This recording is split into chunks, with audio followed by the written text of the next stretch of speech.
number 2 combat sport event in American Airlines Center history. That includes 6 UFC pay-per-view events. The only event to have done better than us was right after the pandemic, obviously, which was the last UFC pay-per-view here.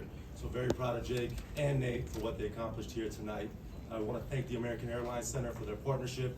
We want to thank DAZN, and we definitely want to thank Celsius as our presenting sponsor. And with that, I'll open up to questions for Jake Paul. Jake, was he tougher than what you thought? No, is this working? Hello, is it?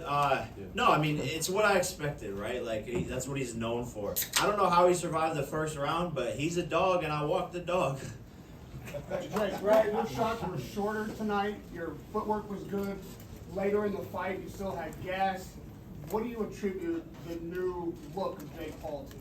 Yeah, I'm a new fighter, and it's the new team we brought in, the new strength and conditioning. Shout out Larry Wade, shout out Thur, shout out Jay Leon, Shane Mosley, everyone, the nutritionist James Lockwood, everyone's on point. So everything was new, and I worked harder this camp. They pushed me to my limits. There was times in the gym where I was sitting there like, damn, I don't even know if I could do this, but I just kept on believing in myself, and now my gas tank is crazy. I could have kept on going. I could have went 12 rounds, and we're just stepping up and up and up, and to do it after 3 years, I'm happy with myself. Jake, you landed a left hook to the temple that put him on the canvas, and then you went for the knockout, and then you kind of held back maybe because you didn't want to like leave it all there just in case. What was the strategy there? Yeah, look, my motor was running hot, and I was punching him hard and hard and hard, and he wasn't going down. He was standing there, and so I didn't want to burn out and then let him catch a wind and come back with something. So I was being patient, being smart, and was looking for the kill. But at the end of the day, he withstood a bunch of big punches. So. Jake, Hey, guys. Michael will let you know who's talking. Right here. Go ahead. Jake, what's it like fighting someone who's that erratic guy? He walk around the ring, take little breaks, give you funny looks, show you different things. What was it like fighting a guy who's doing things like that? Well, it was fun, and I knew he was trying to take breaks, so I would pounce on him when he was doing that. And we were talking to each other the whole fight, man. He was saying words that I can't repeat here, but I was like, man, where's all that talk now? What? Gotcha. Shut up. Boom. So it was fun. When you're in there with another dog, like you can sense it, and it just makes the sport more fun. And this fight was probably the most memorable yet. Jack. Jake, Jack. Jake, congrats on the win. Do you feel a sense like a weight has been lifted off your shoulders now? You've got back in there and you've got back in the win column. For sure, yeah. There's this like pressure off, and I know that I'm meant to be here, and I did exactly what I said I was gonna do, which is when I lost, I came back and got better and showed the world how to lose on the biggest stage and come back and then win on the biggest stage.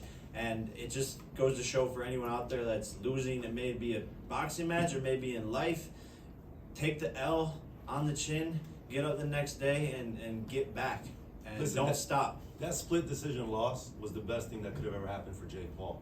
Because had he had won, nothing probably would have changed. He would have continued with the same team, the same regiment, with the same focus. So in my mind, that loss has really resulted in him being a much more dangerous and much more high probability of becoming a world champion. You agree? Yeah, the loss seriously was the best thing. It set me on the path that I was supposed to be on, and you can't cut corners in this sport. And I was in the gym the day after the loss, flew back from the Middle East. I was in the gym every single day up until this fight because I knew I was going to get back and come back stronger.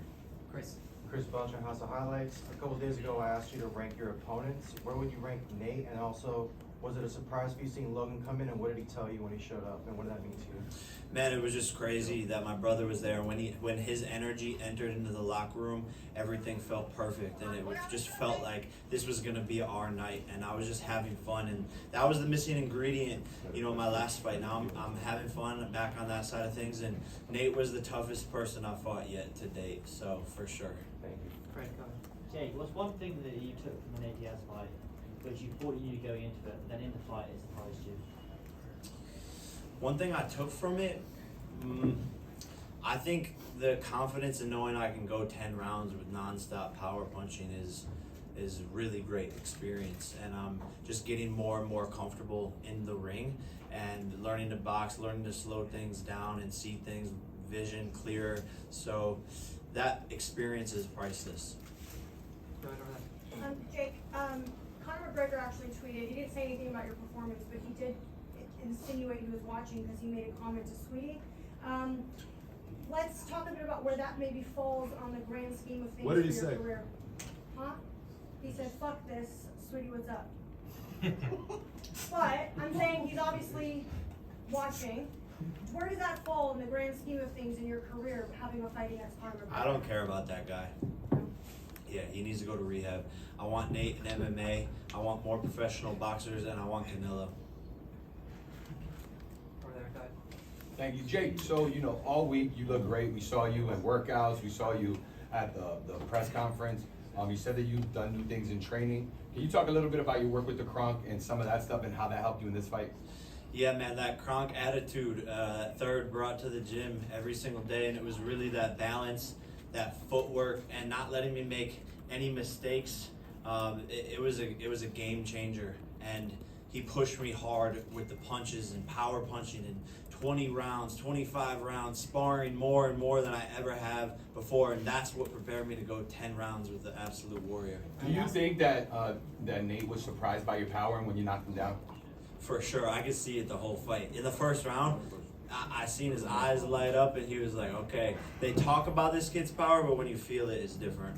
Last question. Thank you, Jake.